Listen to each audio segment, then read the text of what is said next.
Halo semua, balik lagi di channel Toraokun. Sebelum pembahasannya dimulai, silahkan klik tombol subscribe dan aktifkan lonceng notifikasinya supaya kalian gak ketinggalan info dan teori terbaru seputar One Piece.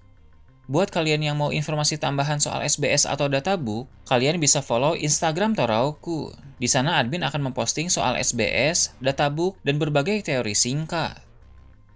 Sekarang lanjut ke pembahasan. Baru-baru ini, Eiichiro Oda akhirnya mengungkapkan siapa orang tua dari Zoro dalam SBS volume 105. Tidak hanya siapa ayah dan ibunya, melainkan siapa kakek, nenek, keluarga, dan leluhur Zoro, semuanya diungkapkan. Dengan begitu, maka rasa penasaran dari para penggemar Zoro akhirnya bisa terjawab. Dalam video kali ini, channel Toraokun akan membahas tentang keluarga dan garis keturunan Zoro berdasarkan informasi dalam SBS volume 105. Pada masa lalu, hidup seorang pengrajin pedang legendaris yang bernama Shimotsuki Kozaburo. Kozaburo sudah pernah disebutkan dan dimunculkan dalam cerita. Namanya pertama kali disebutkan oleh Shimotsuki Sukiyaki alias Tengoyama Hitetsu dalam manga chapter 955.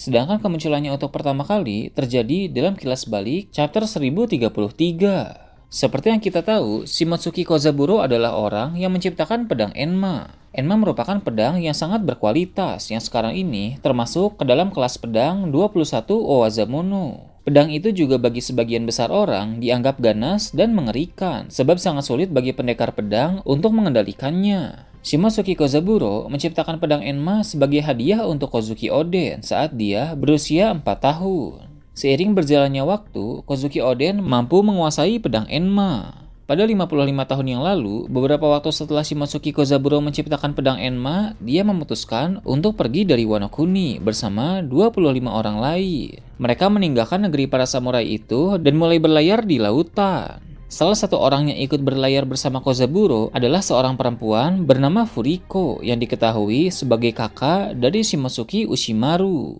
52 tahun yang lalu, Kozaburo bersama orang-orang lain yang meninggalkan Wano Kuni menemukan suatu desa yang berada di wilayah East Blue. Mereka bertarung melawan para bandit gunung yang berada di desa tersebut. Para bandit itu pun berhasil dikalahkan. Setelah itu, 10 orang dari rombongan Wano Kuni itu memilih untuk menetap di desa tersebut. Mereka pun membangun desa itu sehingga terciptalah desa Shimotsuki. Jadi, jangan heran mengapa di East Blue ada suatu desa bernama Shimotsuki, yang mana nama dari desa tersebut berkaitan erat dengan Wano Kuni. Pendiri dari desa Shimotsuki memang orang-orang yang dulu datang dari Wano Kuni. Sebenarnya, kisah tentang terciptanya desa Shimotsuki sudah pernah dijelaskan dalam SBS volume 96 ketika Eiichiro Oda menjawab pertanyaan seorang penggemar tentang apakah ada kaitan antara keluarga Shimotsuki di Wano Kuni dengan desa tempat Zoro berasal.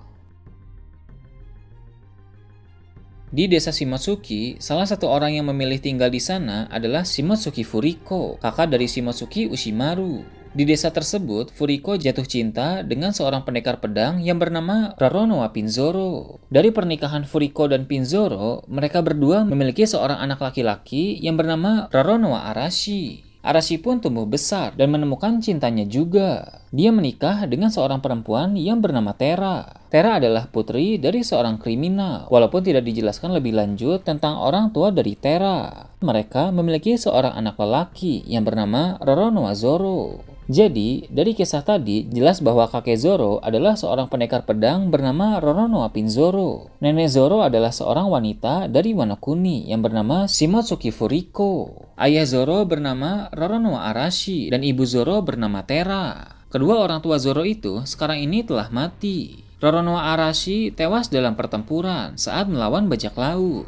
Eiichiro Oda tidak menyebutkan nama dari bajak laut itu, namun semoga saja suatu saat nanti siapa bajak laut itu akan terungkap dalam cerita. Untuk ibu Zoro, dia mati karena suatu penyakit. Jadi, Zoro sudah tidak lagi memiliki orang tua, baik ayah maupun ibu. Penjelasan tentang keluarga Zoro ini juga membuat kita mengetahui hal penting bahwa dalam diri Zoro mengalir darah Wano Kuni. Bahkan bisa dibilang Zoro adalah bagian dari keluarga Shimotsuki yang sangat terkenal di Wano Kuni. Rasanya tidak terlalu mengherankan juga mengapa Zoro memiliki kemiripan fisik dengan Ushimaru sebab mereka masih terhubung sebagai satu keluarga. Zoro dan Ushimaru tidak hanya mirip dalam hal fisik saja, tapi gaya bertarung mereka pun sedikit banyak memiliki kemiripan satu sama lain. Hal tersebut disadari oleh Kawamatsu dan Hyogoro ketika mereka berdua melihat Zoro bertarung dalam perang Wano Kuni. Mereka berdua tidak memahami mengapa Zoro dan Ushimaru bisa begitu mirip, sebab Zoro tidak membawa nama keluarga Shimosuke sebagai marganya, melainkan dia membawa marga Roronoa yang berasal dari kakek dan ayahnya. Berhubung telah diketahui nenek Zoro dan Shimosuke Ushimaru itu kakak beradik, maka sekarang sudah jelas bahwa Zoro juga adalah keturunan dari samurai legendaris yang disebut sebagai Dewa Pedang, yaitu Ryuma. Sebab dulu pernah dikonfirmasi bahwa nama lengkap Ryuma adalah Shimosuke Ryuma dan Shimosuke Ushimaru merupakan keturunan dari Ryuma. Dalam cerita One Piece, takdir memang memainkan peran yang sangat penting dan menarik. Zoro yang merupakan keturunan dari Ryuma pernah bertarung melawan zombie Ryuma dalam arc Thriller Bark, yang mana dari sana dia mendapatkan pedang Susui. Kemudian Zoro yang secara keturunan masih berkaitan dengan Wano Kuni pernah datang ke Wano Kuni juga bersama bajak laut topi jerami. Di sana, Zoro mendapatkan pedang Enma sebagai ganti dari pedang Susui, yang mana Enma ternyata dibuat oleh pendiri desa tempat Zoro berasal. Takdir membuat Zoro harus melewati itu semua tanpa disangka oleh Zoro sendiri. Pada masa depan nanti, takdir pun akan membuat Zoro menjadi dewa pedang yang baru, mengingat dia adalah keturunan dari dewa pedang yang lama. Jadi, pencapaian akhir bagi Zoro bukan hanya sekedar menjadi pendekar pedang terkuat saja, melainkan Zoro pun akan menjadi dewa pedang sebagai penerus Ryuma. Untuk sekarang, Zoro memang telah menjadi pendekar pedang yang hebat. Namun, dia masih perlu berkembang untuk menjadi lebih kuat lagi agar bisa mencapai hal tersebut. Selain mengungkapkan tentang keluarga Zoro, dalam SBS volume 105, Eiichiro Oda juga mengungkapkan tentang keluarga Kuina. Shimosuke Kozaburo merupakan kakek dari Kuina. Ayah Kuina seperti yang kita tahu adalah Shimosuke Koshiro, guru berpedang Zoro. Sedangkan ibu dari Kuina namanya tidak disebutkan, tapi kemungkinan besar dia juga adalah seorang gadis desa biasa seperti nenek Kuina.